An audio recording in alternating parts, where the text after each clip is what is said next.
In addition to Mailbox Monday, we're also going to be doing Maskfest Monday, which is just basically me showing all the scores real quick that I got from Maskfest over the weekend, and then individual pictures and videos and stuff will come later on throughout the week. So yeah, let's just get started. I'll show you guys everything that I got very quickly, just explain what it is, and then we'll do full in-depth videos later, so don't worry about being able to not see enough of them or whatever, because they're coming. First off, I've got this Clown Blank by my buddy Chris Venekamp. Super good masks. They're just awesome. He said he had this flawed blank. As you can see, it's got some thin spots and some holes and stuff in it. I asked if I could fix it up and paint it for myself, and he brought it to Maskfest for me as a surprise, which is awesome. I greatly appreciate it. I can't wait to get started on it. My buddy Rudy brought me a couple masks, one of them being this old, no name, no brand vampire mask. It is vinyl. It does look super old, but he said that they used to sell them at like Targets and stuff. So I'm not real sure on the history of this mask. I need to stuff it properly. All it's got in there right now is paper towels. Absolutely no bags or anything. Got this vintage West German caveman mask.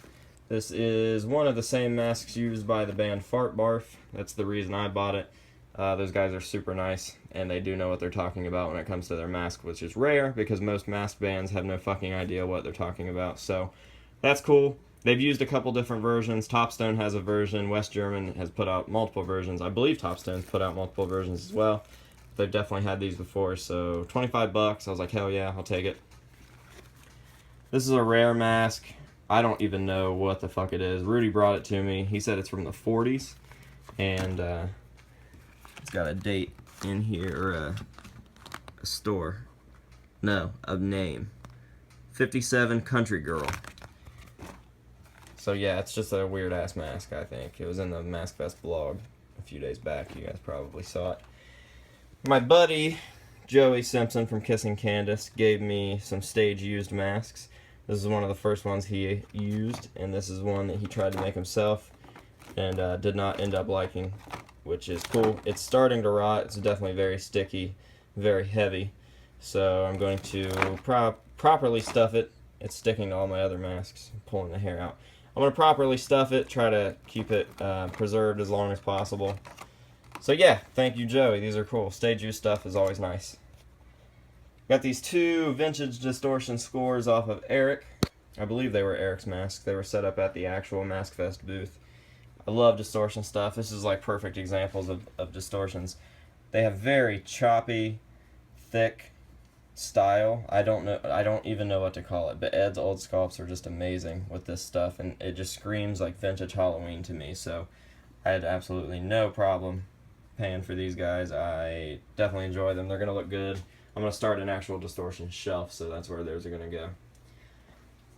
Got this Don Post weird looking old man clown thing. I don't even know what this is, but I really like it.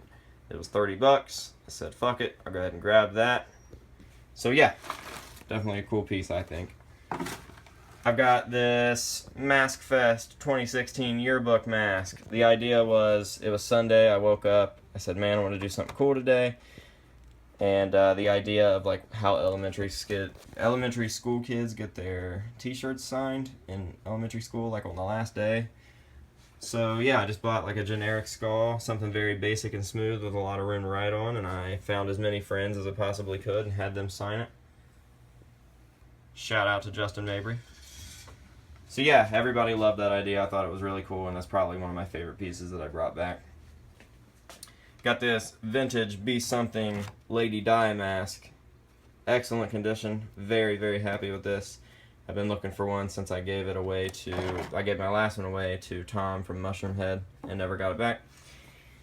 Got this Chris Venekamp baby doll mask. Super cool. Very creepy. Very effective. It was the only one he brought with him, so I had to grab it. Yeah, I love it. His style is amazing. Nobody can do this like old vintage, like chipped up antique look like he can. Got this West G recast from my friend Paul Vick. Long haired version, just like Clown's recent masks have been. Clown actually just did some press in Japan where he had an even longer haired clown that looks exactly like this, so it could be considered as either version. I got this little porcelain clown mask, which I plan to repaint, make it a little bit cooler. It was cheap, 10 bucks. Traded a t-shirt for a mask with my buddy Brian Mattingly, who also got a Mask Up mask. This is his Skinner clown mask, I believe it's called. Very like EK looking, but it's someone's face. So yeah. I got this Melty Man from Raging Zombie Studios, as well as this guy here. Bought this one first, and I do love it. It is badass. His prices are incredible. But I was looking at this guy all weekend, and the last day I was like, yeah, I better grab that before I regret not getting it. So I'm very happy with those two purchases. Raging Zombie Studios. Find them on Facebook and let them know that they should make an Instagram. Lastly, we got my 74 killing mask from Connor. This is the last one that I needed to finish out my set from Connor. I have the old woman, and I also have the pretty lady from him, and this will look fantastic right in the middle. So yeah, that is all of the scores, aside from a couple blanks that don't really matter. Blanks of my own face and stuff like that. So yeah, there they are. Maskfest was good to me this year. If this doesn't convince you to come to Maskfest next year, I don't know what will.